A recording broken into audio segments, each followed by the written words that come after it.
कृष्णाय वासुदेवाय हरये परमात्मने प्रणतक्लेशनाशाय गोविन्दाय नमो नमः। गुरुवे गौरचन्द्राय राधिकाय तदालये कृष्णाय कृष्णभक्ताय तद्भक्ताय ते नमः। जय राधा श्याम सुंदर। सकलके राधे राधे जानाई। आज আমরা আবার উপস্থিত হয়েছি एकादशी महिमा वर्णन নিয়ে, एकादशी महात्म्य कथा নিয়ে। এবার আমরা कार्तिक मासेर कृष्णपक्षेर एकादशीर कथा वर्णन श्रवण करब। এই एकादशीके কি বলা হয়, তার নাম কি, তার মহিমা কি, তার মাহাত্ম্য কি, এই বিষয়ে ব্রহ্মবৈবর্ত পুরাণে ভগবান শ্রীকৃষ্ণ আর যুধিষ্ঠির সংবাদে বর্ণন রয়েছে। कार्तिक मासेर कृष्णपक्षेर एकादशीके रमा एकादशी बला হয়। এই रमा एकादशीके সাধারণ একাদশী নয়, কামধেনুর সমান বলা হয়েছে। চিন্তামণি, খুব মন দিয়ে শুনবেন। এই বিষয়ে ব্রহ্মবৈবর্ত পুরাণে স্পষ্ট রূপে বর্ণন রয়েছে। রমা একাদশী কোনো সাধারণ নয়, এটা শ্লোকের মধ্যেও বর্ণন রয়েছে। চিন্তামণি সমায়েশা কামধেনু সমাথবা রমাভিধানা নৃপতে তাবগ্রে কথিতা ময়া।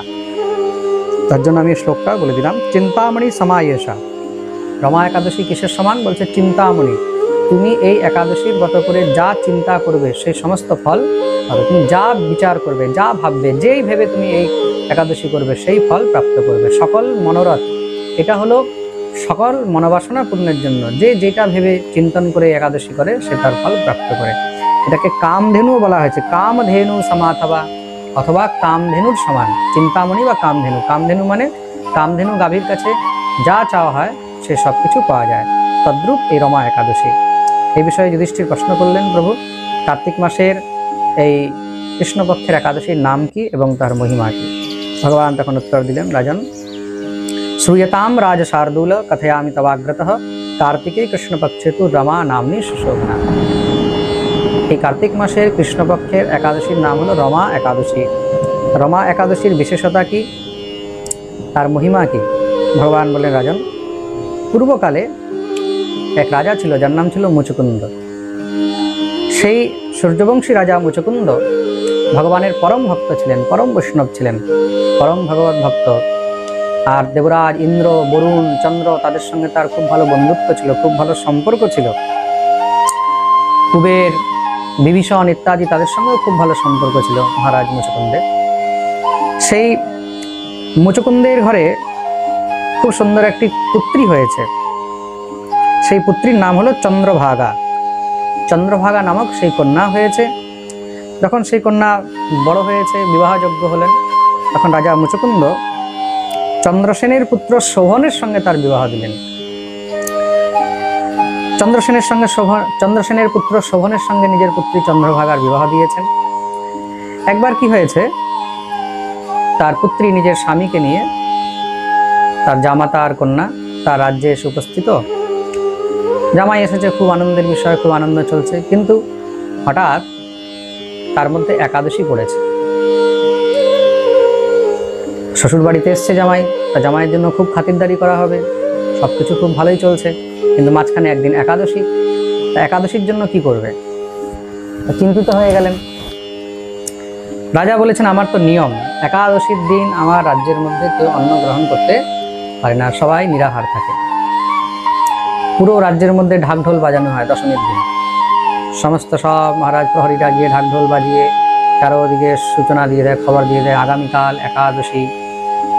যেরকম আজকাল আমি আপনাদেরকে ভিডিও বানিয়ে বলে দিই যে কবে একাদশী। তা এটাও জেনে রাখুন, এবার রমা একাদশী কবে হবে। আমাদের রমা একাদশী অক্টোবর মাসের 17 তারিখ, মানে শুক্রবারে হবে। তো মন দিয়ে শুনবেন, 17ই অক্টোবর শুক্রবার। আজকে তো হলো মঙ্গলবার বোধহয়, তাই তো? আজকে মঙ্গলবার। আজকে হলো আমাদের 14 তারিখ, 14ই অক্টোবর মঙ্গলবার, যেদিন আমাদের রেকর্ডিং হচ্ছে। আর একাদশী হলো শুক্রবারে 17ই অক্টোবর, রমা একাদশী।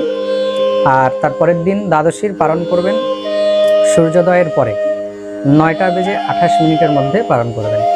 অনেকে জিজ্ঞাসা করেছিলেন আমাকে এবার মালয়েশিয়া থেকে আর কাতার থেকে, আরও কয়েকটা দেশ, আমার এখন নামটা মনে নেই। কিছু ভক্তরা জিজ্ঞাসা করেছিলেন, মহারাজজি আমরা কবে করবো রমা একাদশী? তা যারা বিদেশেও আছে তারাও 17 অক্টোবরেই করবেন। শুক্রবারে আপনারা একাদশী করবেন। আর পরের দিন পারণ সূর্যোদয় থেকে নিয়ে সূর্যোদয় হওয়ার পরে সকাল 9:28 মধ্যে। রাজা চারদিকে ঢাক ঢোল পিটিয়ে চারদিকে খবর করিয়ে দেয়, কালকে একাদশী, কেউ অন্ন গ্রহণ করবে না। এখন তো তার পুত্রী চিন্তিত হয়ে গেছে, কেন শোভন একটু শারীরিক রূপে খুব অসুস্থ, সে তো না খেয়ে থাকতে পারে না। সে চিন্তিত হয়ে গেল, গিয়ে নিজের স্বামীকে বলছে যে একাদশী, আগামীকাল তো আমাদের রাজ্যের মধ্যে কেউ কিচ্ছু গ্রহণ করবে না, আর তুমি না খেয়ে থাকতে পারবে না। আর একটা কাজ করো, তুমি এখান থেকে চলে যাও, একদিনের জন্য কোথাও চলে যাও, নিজের খেয়ে দিয়ে তারপরে চলে আসবে পরের দিন। নাহলে এখানে তো কেউ যদি খাবার খায় তখন আমার পিতৃদেব তাকে দণ্ডিত করেন। এই রাজ্যের মধ্যে একাদশী ছাড়া, দেখুন কেমন ধর্মাত্মা রাজা, সেই ধর্মাত্মা রাজার রাজ্যের মধ্যে এমন কেউ নেই যে একাদশী করে না।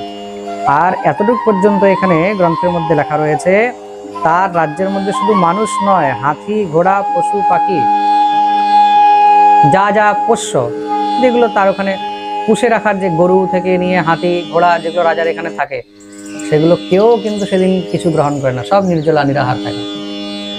বাকি যেগুলো ঘুরন্ত জীব, তাদের কথা তো এখানে লেখা নেই, কিন্তু বলছে শুধু অন্ন নয়, ঘাস, অন্ন, জল ইত্যাদি কোনো বস্তুই তারা গ্রহণ করেন না। মত পিতুর বেশমনি বিভো ভোক্তব্যম নৈব কেনচিত গজৈর অশ্বৈস তথা চান্যৈর অন্যৈ পশুভিরৈব চ। হাতি ঘোড়া গাভী থেকে নিয়ে অন্য পশু, তৃণম অন্নম তথা বারি ন ভোক্তব্যম হরের দিনে, হরিবাসরে একাদশীর দিন তৃণম ঘাসও খায় না, অন্নম অন্ন, বাড়ি জল, একদম নিরাহার নির্জলা থাকে। তার জন্য আপনি তো থাকতে পারবেন না, আপনি চলে যান। তখন গিয়ে সেই শোভন তার স্বামী বলছে, দেখো, যখন আমি এখানে এসেছি আর তোমার পিতা এত বড় ধর্মাত্মা, একাদশীর ব্রত করে থাকেন, ঠিক আছে, একদিন যা হওয়ার হবে, আমিও নিরাহার থাকবো, আমিও ব্রত করব। তিনিও বিচার করলেন, ব্রত করলেন। সম্পূর্ণ দিন কিচ্ছু খায়নি, কিচ্ছু গ্রহণ করেননি। সকাল থেকে সন্ধ্যা হয়ে গেল, রাত্রি হতে চলেছে, কিন্তু ক্ষুধায় আর অসুস্থ শরীর, তার জন্য আর থাকতে পারলেন না। অন্তে গিয়ে যখন রাত্রির অন্তিম প্রহর শেষ হয়েছে, তখন সে দেহত্যাগ করে দিল। একাদশীর ব্রত করে দেহত্যাগ করার কারণে রাজ্যে তো শোক হয়েছে, তার স্ত্রীও খুব কান্নাকাটি করলেন। যথোচিতভাবে যেইভাবে তার দাহ সংস্কার ইত্যাদি কর্ম করতে হয় সবকিছুই করা হলো। তার স্ত্রীও চেয়েছিল চন্দ্রভাগা যে আমিও স্বামীর সঙ্গে সতী হয়ে যাই চিতার মধ্যে। তার পিতৃদেব মানা করলেন, সমস্ত সব ব্রাহ্মণগণ মানা করলেন যে না, তুমি করো না, তার আত্মার শান্তির কামনা করো। সেই কন্যা তখন পিতৃগৃহেই থেকে গেলেন। আর এই শোভন একাদশীর ব্রত করে যে দেহত্যাগ করেছে, তার কারণে সে মন্দরাচল পর্বতের উপরে দেবপুর নামক একটি দিব্য স্থান প্রাপ্ত করেছে। দেবপুর মানে দেবতাদের তুল্য স্থান। স্বর্গে যা যা সুখ রয়েছে, সেই সমস্ত সুখ সেই দেবপুরের মধ্যে রয়েছে। ভগবান সেটা তাকে প্রদান করলেন, আর দেবপুরের তাকে অধিপতি বানিয়েছেন, রাজা বানিয়েছেন। সে সেখানে দিব্য আনন্দ রয়েছে দেবপুরের মধ্যে, সমস্ত প্রকারের সব সুখ সেখানে রয়েছে। এক সময় কি হয়েছে, কিছু সময় পরে সেই মুচকুন্দের রাজ্য থেকে একজন ব্রাহ্মণ, তার নাম হলো সোম শর্মা, তিনি পৃথিবী ভ্রমণ করতে করতে পৃথিবীর সেই স্থান মন্দরাচলে গিয়ে উপস্থিত হলেন। মন্দরাচলের উপরে সেই দেবপুর, সেই দেবপুরে যখন গেছেন, দেবপুরের মধ্যে গিয়ে সেই রাজ্যে যখন দূর থেকে রাজাকে দেখলেন, দর্শন করলেন, সিংহাসনে বসে রয়েছে, তিনি তো চিনে গেছেন, এ তো সেই শোভন, আমাদের রাজ্যের জামাতা। তখন তিনি তার কাছে এসে নিজের পরিচয় দিলেন যে আমি আপনার শ্বশুর বাড়ি, আপনার শ্বশুরের ঘর রাজা মুচুকুন্দের রাজ্য থেকে এসেছি, আমি আপনাকে দেখে চিনতে পেরেছি, কিন্তু আপনার তো মৃত্যু হয়ে গেছিল, আর আপনি এখানে এই অবস্থায়? বলে হ্যাঁ, আমার সেই নশ্বর শরীরের মৃত্যু হয়ে গেছে, কিন্তু তারপরেও আমি একাদশীর কারণে, আমি রমা একাদশীর ব্রত পালন করেছিলাম, আর সেই একাদশী করে আমার দেহত্যাগ হওয়ার কারণে আমি এই দিব্য দেহ প্রাপ্ত করে এই সুখ প্রাপ্ত করেছি।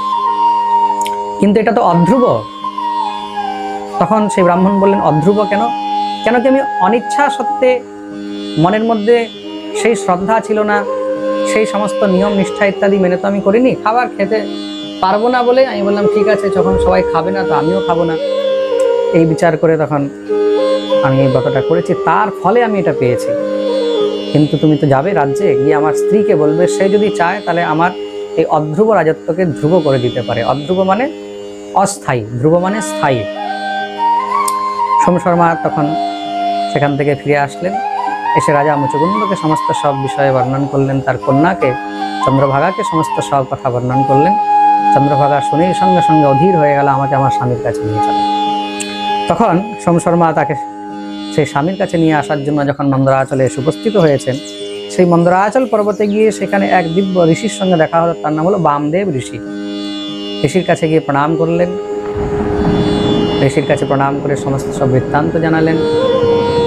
তখন সেই কন্যা তখন তাকে বললেন, হে গুরুদেব, আমার স্বামী বলেছে যে আমি যদি চাই তাহলে তার এই সমস্ত সুখ ধ্রুব হবে, মানে স্থায়ী হয়ে যাবে।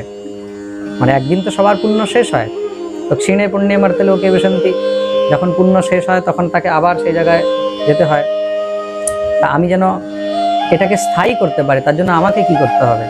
তখন বামদেব ঋষি তাকে বললেন, তুমি তো নিষ্ঠা সহকারে প্রত্যেকটি একাদশী ব্রত পালন করেছ, তা তুমি যদি নিজের এই একাদশী ব্রতের সমস্ত ফল তাকে অর্পণ করো, তখন গিয়ে এই সুখ স্থায়ী হয়ে যাবে।